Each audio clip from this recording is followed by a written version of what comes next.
Join us on Patreon and become part of our journey to uncover history's untold stories. Your support helps us create in-depth content, bring hidden narratives to life, and keep history alive for everyone.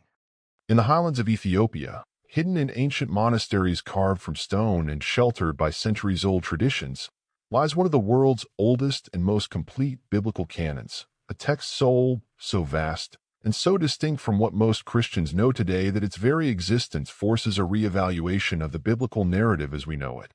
Far away in the heart of Europe, behind the Renaissance marble and Latin chants of the Vatican, rests another Bible, the one most of the world knows, honors, and reads. Yet few know how different these two collections of Scripture are. The Ethiopian Bible and the Roman Bible are not merely two versions of the same truth, but two ancient spiritual worlds that reflect unique paths of transmission, interpretation, and preservation. At the core of this comparison lies a profound question that spans centuries of imperial conquests, religious councils, and theological debates. Who's telling the truth?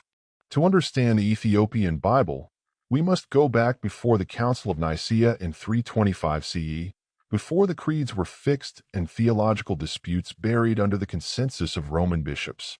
Ethiopia was already a thriving Christian kingdom by the 4th century, having adopted Christianity officially in the 330s under King Ezana of Aksum. The Ethiopian Orthodox Tewahedo Church traces its ecclesiastical authority to the Apostle Philip's encounter with the Ethiopian eunuch as recounted in the Book of Acts. From there, Christianity took deep root in Ethiopian soil, not as a Roman import, but as a native expression infused with Hebraic, Judaic, and later monastic Egyptian traditions. The resulting biblical canon, written in Guizi, the liturgical language of Ethiopia, remains one of the oldest and most expansive in Christendom. The Ethiopian Bible includes not just the books familiar to Catholics and Protestants, but numerous additional texts: Enoch, Jubilees, 1 Enoch, 2 Esdras, the Ascension of Isaiah, the Book of Joseph the Just, and others. These writings provide a much richer context for apocalyptic visions, angelology, and esoteric theology. While in the West such books were often labeled pseudepigrapha or apocryphal, in Ethiopia they were accepted, revered, and preserved as scripture. The Book of Enoch, in particular, is of staggering significance. It was known to early Jewish communities and even quoted in the Epistle of Jude in the New Testament. Yet it vanished from the biblical canon in Rome and was lost to Europe for centuries, surviving only in Ethiopia. When Scottish explorer James Bruce brought back manuscripts of Enoch in the 18th century, scholars were stunned. The Roman Bible, in contrast, underwent several stages of editing and canon formation, shaped heavily by imperial and ecclesiastical politics. The Council of Nicaea, convened by Emperor Constantine, did not finalize the canon, but it laid the groundwork for uniformity and central control. The actual canonization process stretched across centuries, with key milestones including the Synod of Hippo, 393 CE, the Councils of Carthage, 397 and 419 CE, and eventually the Council of Trent in 1546, which established the Roman Catholic canon in response to the Protestant Reformation.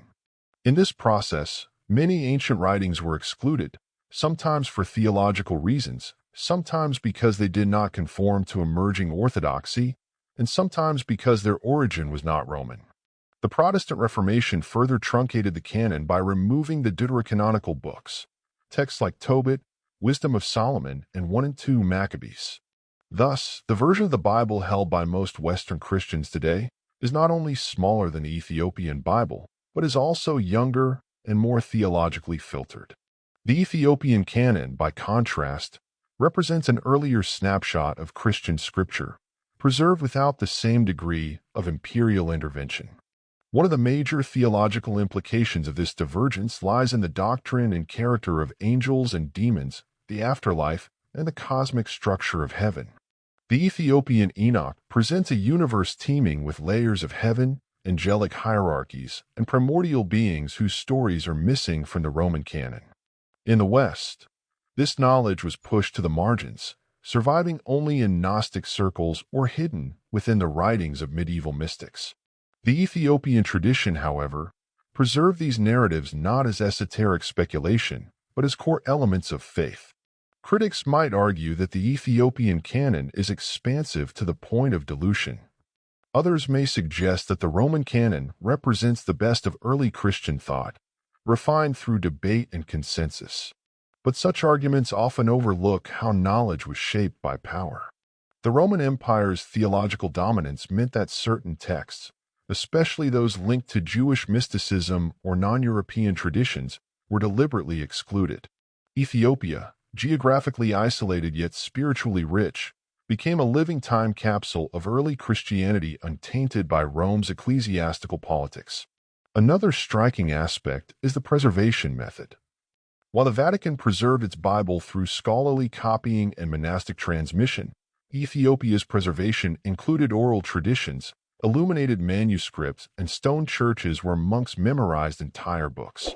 Many Ethiopian biblical manuscripts are older than most known copies of Western Bibles, and some were written before the Latin Vulgate translation by Jerome in the late 4th century.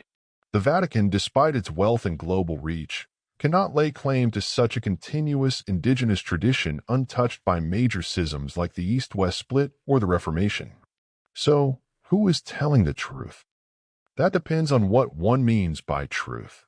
If truth is the unbroken preservation of early Christian scripture, unedited by imperial hands, then the Ethiopian Bible might be closer to the original spirit of the ancient church. If truth is measured by doctrinal clarity, ecumenical consensus, and theological consistency, then the Roman Bible stands tall. But perhaps the deeper truth lies in the recognition that the Bible is not a monolith, but a mosaic of diverse traditions, some preserved in cathedrals of Europe, others whispered among the stone walls of Lalibela. In the end, the Ethiopian Bible and the Roman Bible are not enemies in contradiction, but companions in mystery. Their differences force us to confront the uncomfortable yet liberating reality that the biblical canon was never fixed by divine fiat, but shaped by history, geography, and power. To ask who is telling the truth is to ask how much truth we are willing to seek outside the walls of Rome or inside the hills of Africa.